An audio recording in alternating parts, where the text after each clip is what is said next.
ready for your big day? Ooh, I am. I'm ready. Ooh, it's been a long run.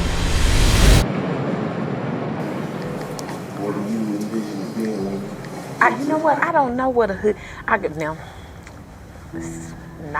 This is my first rodeo graduating with a doctorate, so I don't know, but to my understanding, it's more ceremonial, where you get hooded, where it's almost like a crossing over. Different, I guess, from undergrad and your master's, which you cross over there as well, but I don't know why this seems more sacred. You become the expert at this point, at this level in your field, and it's but like what you go through to get through this. That's why they call school a discipline, like your studies discipline, and it is true. And I learned a lot about this, and crazy enough, my word this year was discipline.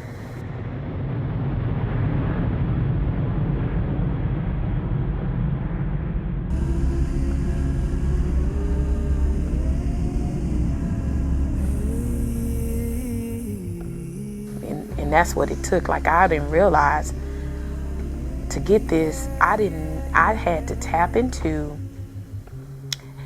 a part of my mind, and actually my skill set, even my physical body. I had to tap into another level that I wasn't used to operating on to get this done. 46,000 words, 2.5 years of research. I wrote this from my heart and my soul. It was long. It took a long walk. Yes. That's when I came in. It was a long. That was. And you were saying, where are y'all on the same walk? On time, but I ended up pulling in right at when your plane landed. I wrote this from my heart and my soul for deeper healing. Wrote it from my heart and my soul for deeper healing. Wrote this from my heart and my soul for deeper healing. This one is a medicine.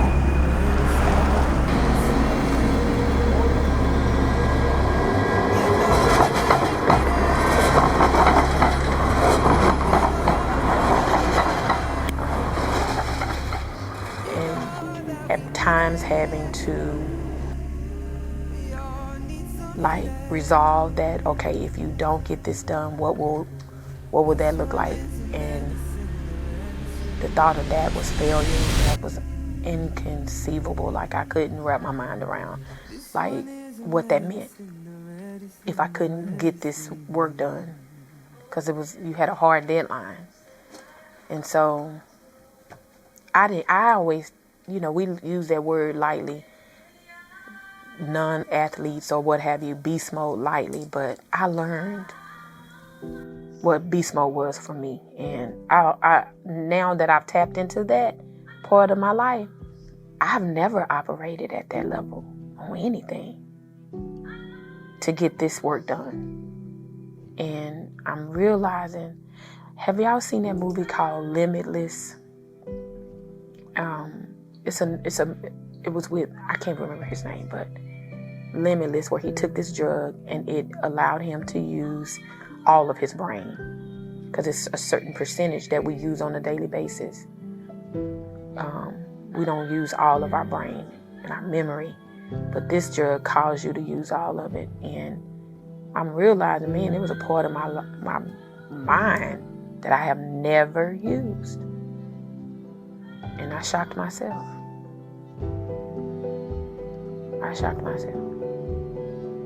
And it is true. God be waiting on us. And so I learned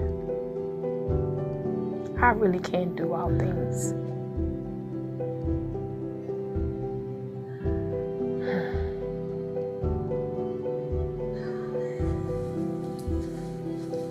Marci, you remember thesis that you wrote a while back.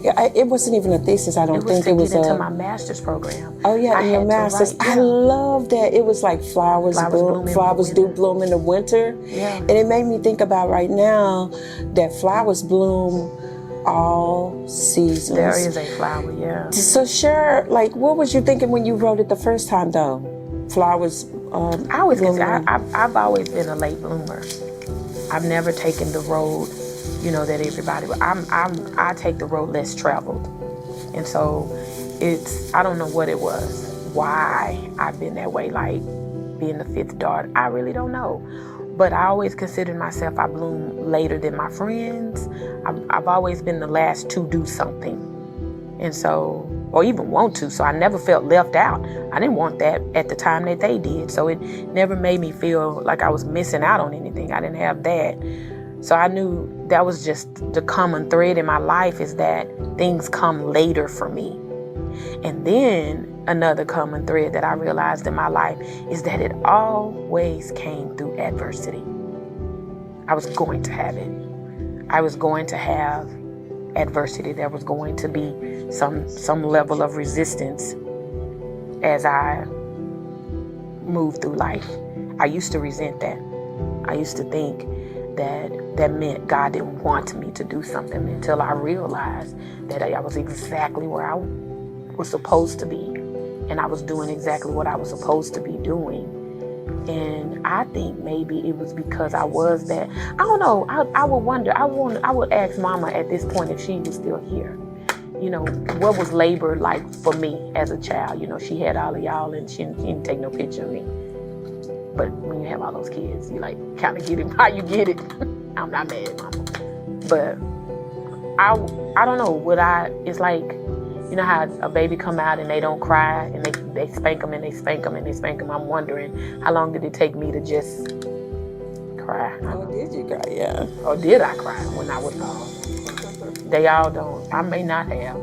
But for me, that would be my life story, is that I don't do things when other people do, or how they do it.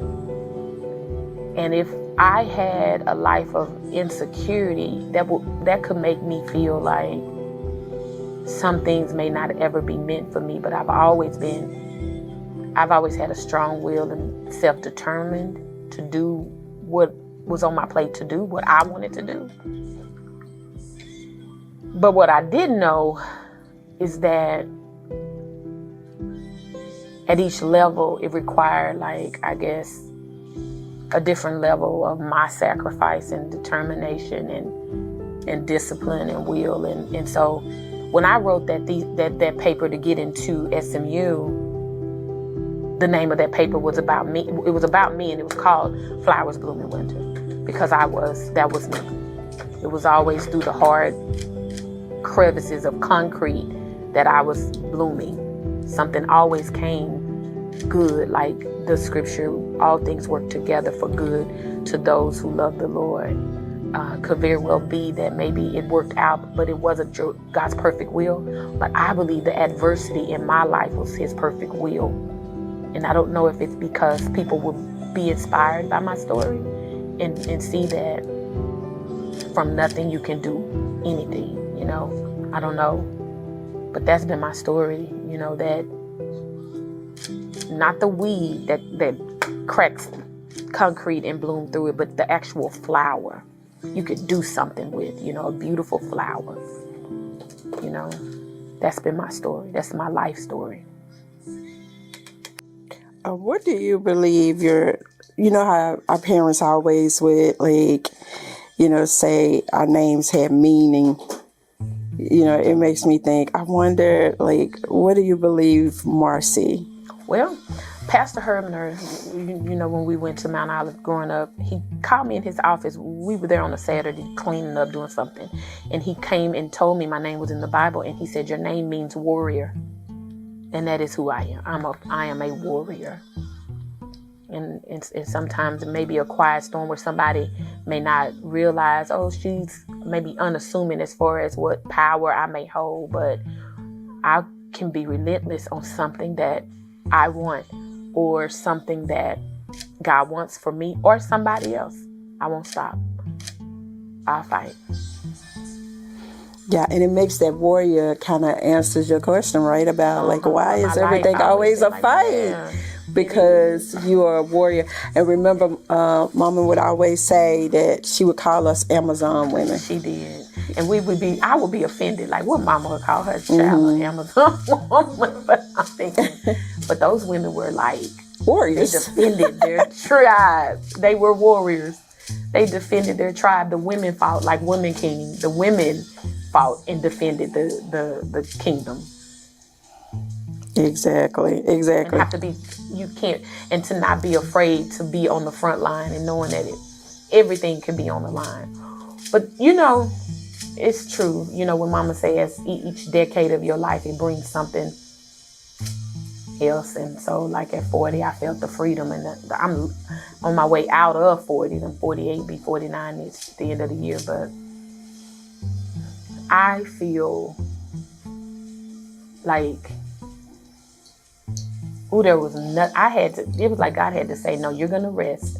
Because after I did this, after I wrote that dissertation, because I went into it and I felt like behind. Like I felt like I wasn't prepared enough. Did I do enough research? Did I study enough? Did I write enough papers? Do I have everything? And that was because I was looking up against other scholars, I guess. And I'm thinking, well, I didn't do enough, but anything that I would have done would have been a first. And I had to start somewhere. What was your motivation to even do it? Failure was not an option. Oh, to start? Mm-hmm. Oh, I'm thinking you talking about to finish. But to start, it was a discussion that I had with Mama years ago. It was something that I've always wanted to do, that I would go through school. Now, the crazy part about it is, again, I did not do school the traditional route, where you graduate from high school, you go and you get your bachelor's degree. I didn't. Road less travel for me.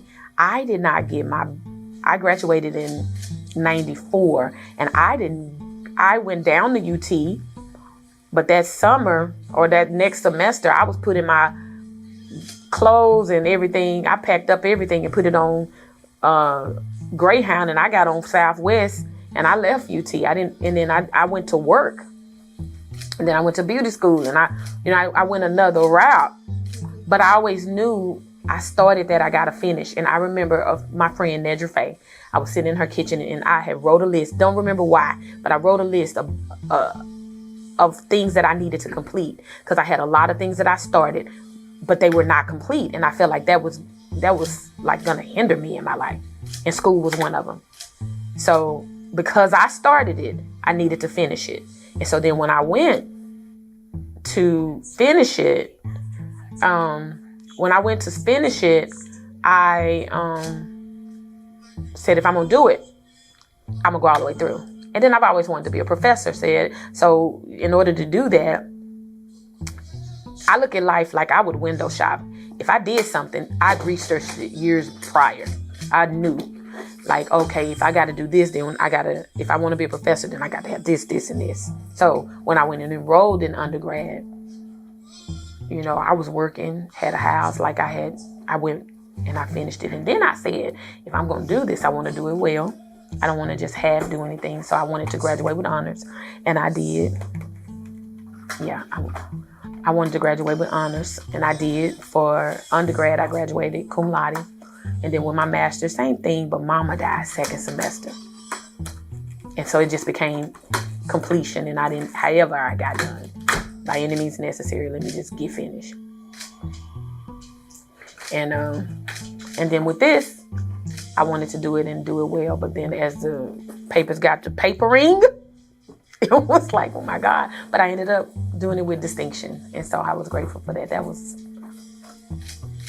like, I don't want anybody to tell me I can't do something. Like, ooh, don't tell me I can't do it. And don't tell me there isn't a way to do it, because I feel like if I'm thinking about it, there is a way, because nothing new is under the sun. So it can be done.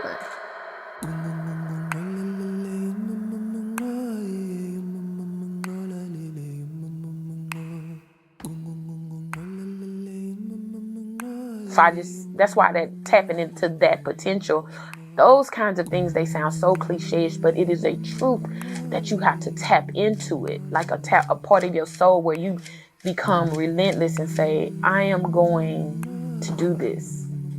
And so sometimes it may be that I have to say no to this, to do this, and no to this, to do this. Like, you have to become like relentless. I was looking at that documentary about like Kobe Bryant. They went to the Olympics, when he went to the Olympics that year, but his other teammates like LeBron and Carmelo Anthony, they were already there and they had lost. And so by the time he came, he was in scandal, that was associated with his name, and he just felt like, I can't come here and fail. So he just put his, like headphones on, and I guess, so to speak, and just said, let me go into, that's where that beast mode came, because he had to drown out the noise of the outside scandal so he could get the job done here. And so at that time, a lot of them, they were, when he got there to that training, it was like 6 a.m. one morning. He was going down to the gym, and a lot of them were coming in from the club. And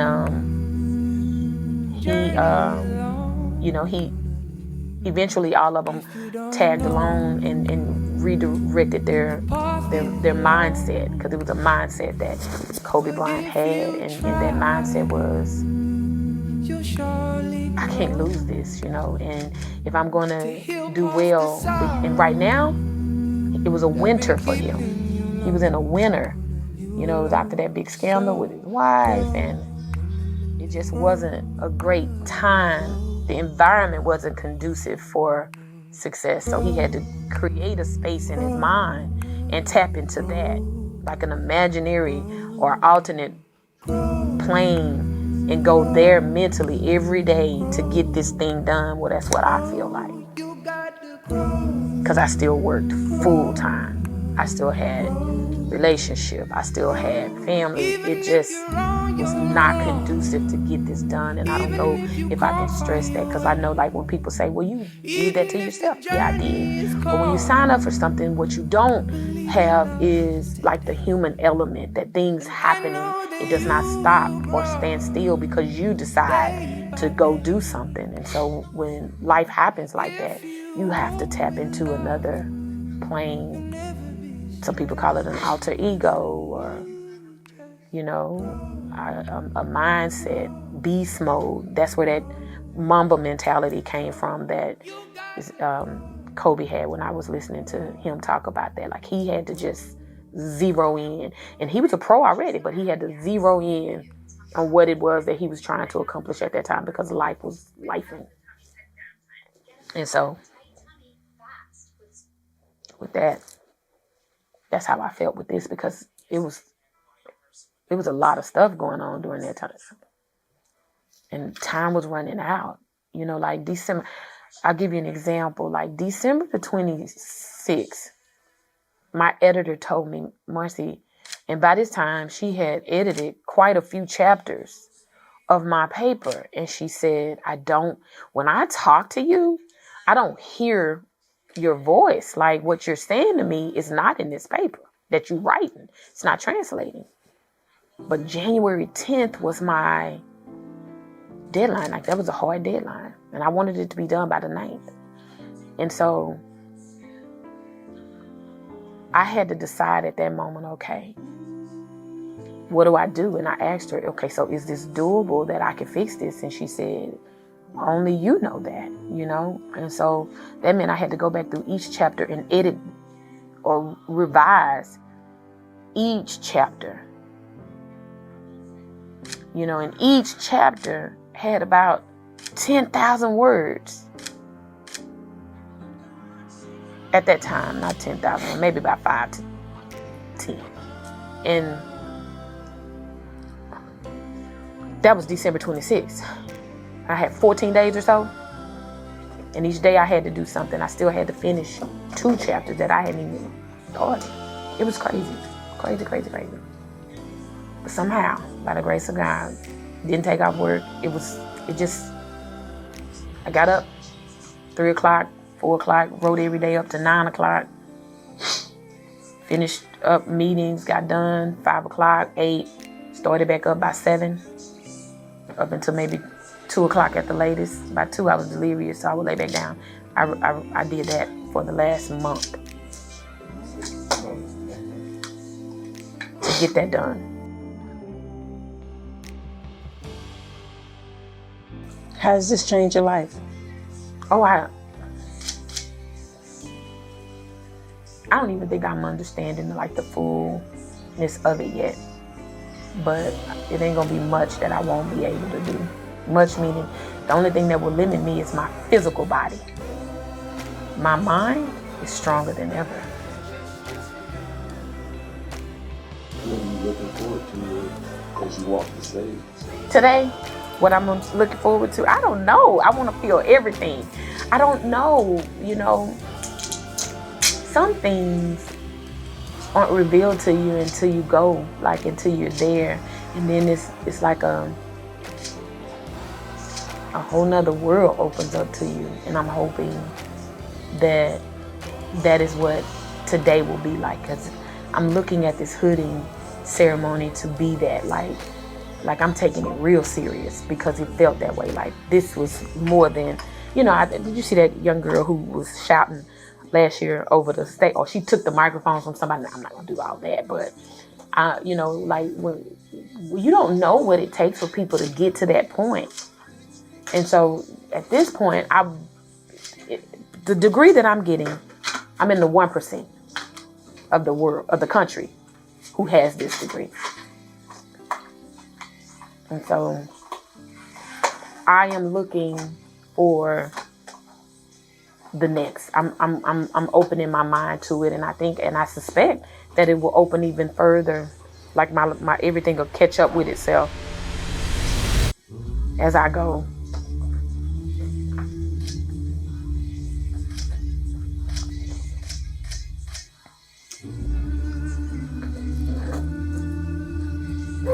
Nothing's perfect. You're not perfect. There's still fear with it. Like, whoa, wait a minute. I don't even know what the possibilities are. But I will take every one of them serious.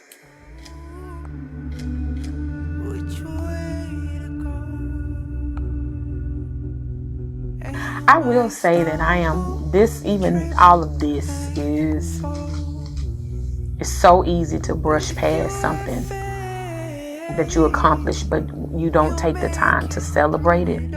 You just you jump off to the next. And I've intentionally said, I'm celebrating this. This was an achievement.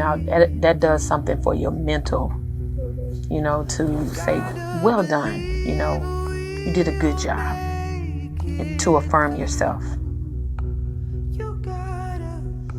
I'm the first to tell me that.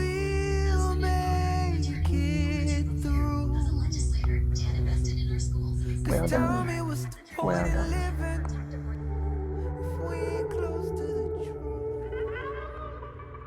I knew the promise of freedom.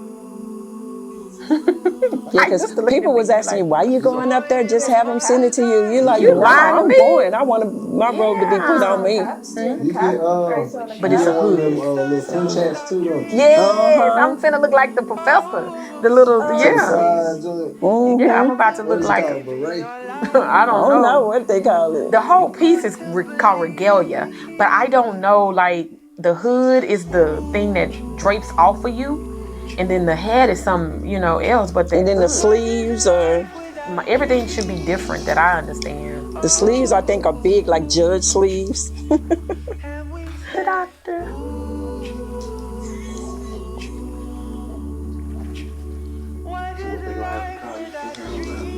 I've been thinking about that. She wants to be called Dr. Baby. I do want to be called Doctor, but I don't know if I want Dr. Marci Lynn, Dr. Marci Lynn Jackson, Dr. J, Dr. MJ. I don't know.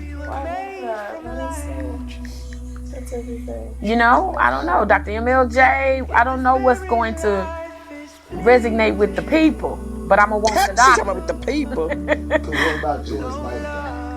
Now, people do say doc. Oh, because when they came back and they said, okay, so like the defense part. So the defense, I defended my dissertation February 14th. And so how they tell you that you pass is they come back. They go deliberate. You defend, and then they go deliberate, and then they come back and they say your name. Oh, when they said my name, I just fainted. Oh, I cried. They talking about that Marci, doc.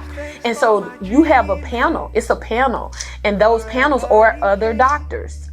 And they said that you have joined our ranks now. You can call us by our first name. I was like, I could not stop crying. I could not. My advisor said to me, he said, Doc, I'm going to start crying and I won't recover. So I need you to let us finish telling you what's next. Oh, I cried. But that's how they tell you. They'll come back and they'll say, well, they'll say, well, Dr. Jackson. Now, and then if you don't, they'll come back and say, we've talked and we, They came back and they said, your advisor says, well, Dr. Jackson. And I could have just went this way. Like, I cried. It was silence for me crying a whole minute. And a minute of crying is like 5 minutes. I cried. I was like, Jesus. Oh. I did. I cried. I did. It was more. I was trying to catch my breath, kind of.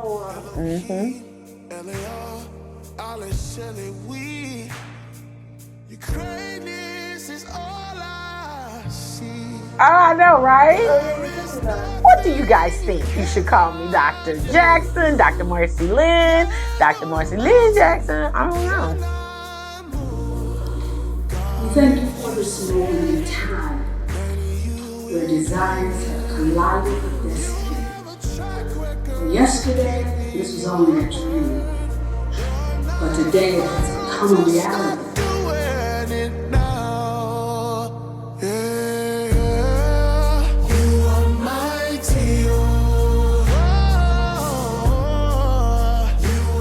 Next we have Marci Lynn Jackson.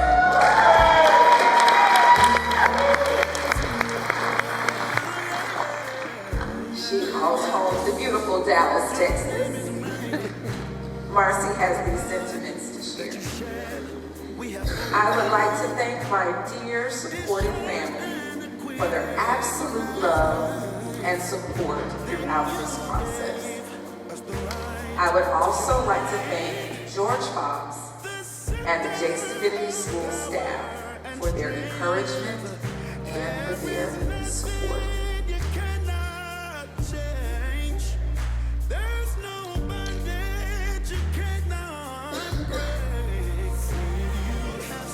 Congratulations, Dr. Jackson.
If you could pick a song for how you feel today, what would it be?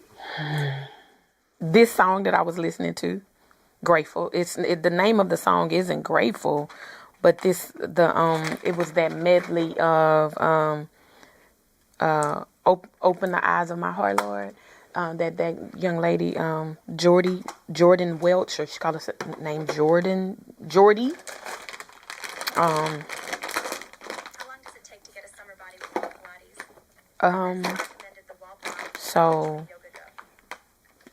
this song here. But the name of the words are open the eyes of my heart, Lord. Open the eyes of my heart. Open up my eyes of my heart, Lord. I want to see you. And so that's what this right here. So it's not her song, but she kind of remixed it and made it. It's always a worship song, but she slowed it down and made it a real intimate worship song. Well, so that's how I feel. So that describes me right now. Like, can we spray you? Are you yes, ready? I'm ready. Is that enough blush? Do you want anything else? No, I think I'm okay. Okay. Just spray you 2 different products.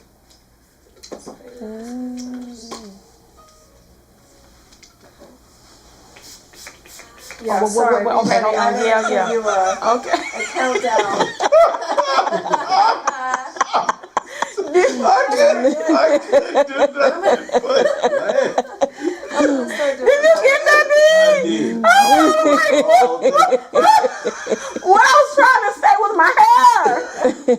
Okay, come on. I'm so sorry. Okay.